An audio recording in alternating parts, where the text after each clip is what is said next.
So the Falcons begin the season on the road as we welcome in Michael Burwell from the Toledo Blade. He is the Blade's beat writer on the Bowling Green circuit. And, well, we're a couple days away from the season opener, and Scott Loeffler knows who the starting quarterback is. The team knows, but they're the only ones who know. Yep, that's correct. Scott declined to announce who the starter is going to be, but it's been a battle between Camden North and Connor Bazelak. Two kind of similar builds, similar height. I think their games are a little bit different, but with Bazelak, I mean, he comes in from Indiana. He was the 2020 co-freshman of the year in the SEC at Missouri before that. He's got a ton of experience. Camden North, meanwhile, he showed some good signs last year in the bowl game. He had to fill in for an injured Matt McDonald and did pretty well. So it's kind of been a little bad between them, but I guess we're not going to know until this weekend. Speaking of that bowl game, after that loss, Scott Loeffler memorably said, "Come hell or high water, we will run the ball next season." Will they be able to run the ball this year? I think so.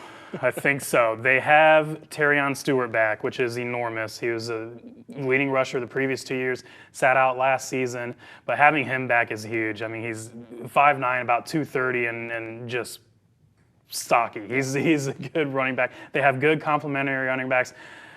The question probably every year is, how's that offensive line look? And they have a few starters returning. There's some pretty big boys along that offensive line. They brought in a few from the Power 5 conference via the transfer portal. Maybe those guys can fill in as long as they stay healthy. I know they've had some injuries, earlier this year.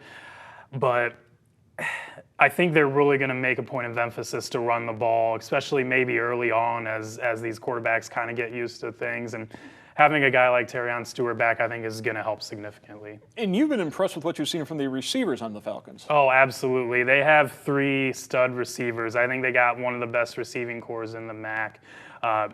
3 fifth-year seniors. Not all of them have spent their entire time at Bowling Green, but all of them have been very, very productive in their college careers. Between Austin Osborne, who led BGSU in receiving a couple years ago, Odu Hilaire led BG last year, and then they bring in a wide receiver, Abdul Fatai Ibrahim, from Alabama A&M, where Hilaire was at. He's had 2 1,000-yard receiving seasons in his college career, so their receiving core, between those 3, it looks pretty good. Let's talk about the other side of the ball. Obviously, Carl Brooks has left, making a good impression with Green Bay. Looks like he's going to make the Packers roster.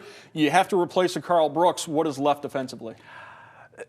A couple good pieces at each level. Anthony Hawkins is a guy along the defensive line who I think can be pretty good. They've got some really good linebackers, though. Demetrius Hardiman, Darren Anders is back, just a tackling machine. He's gonna have. I think he's gonna have a pretty good year. They got some good pieces in that front 7. They got some good pieces in the secondary as well. Lost a couple via the transfer portal, but.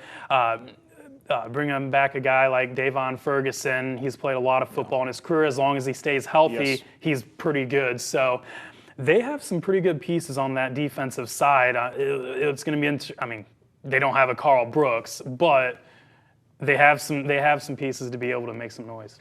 Tough schedule for the Falcons. It begins on Saturday, the trip to Virginia to take on Liberty. Now, this is a Liberty program with a first-year head coach who's had a lot of success in the past, and a Liberty team that, since they've made the jump to the FCS level, they've been pretty good. They really have. It's only been about 4 or 5 years, but they've made a bowl game every year.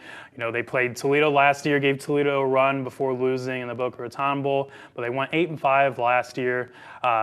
Some good wins, and they bring in a really proven head coach, Jamie Chadwell. He coached at Coastal Carolina the last few years. They went 31-6 the last 3 years. He was the 2020 Walter Camp Coach of the Year winner. This guy knows what he's doing, and I think there's quite a bit of turnover on Liberty's roster, but you bring in a coach like that, I mean, he's going to have his team ready to go. He knows how things work. He's had a few different coaching positions, but BG's going to have their hands full just from a coaching perspective right there. Speaking of the coaching matchup, is this a make-or-break year for Scott Loeffler? Did making the Motor City Bowl last year give him a little bit of a grace period, or does he need to have more success this year? I think he needs to have more success this year. I think this is a huge year, and I mean the schedule is brutal, especially the first half of the year. That's going to be tough, but I mean, BG needs to have either replicate or improve, I think, from last year. This has to be one of Loeffler's most talented rosters, especially on an offensive standpoint, that he's had at BG. Between the wide receivers, several running backs that are really good, a couple quarterbacks, especially bringing in a Power 5 quarterback who's been proven at that level. This is a pretty big year for Loeffler. I think he needs to really.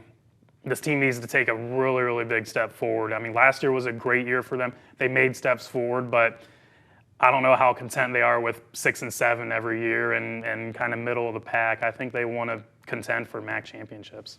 And it all begins on Saturday on the road, taking on the Liberty Flames. I want to thank our guest, Michael Burwell from the Toledo Blade. Of course, you can read all of his Bowling Green coverage on the Blade as well as on the Blade Online. Thank you, Michael. Thank you.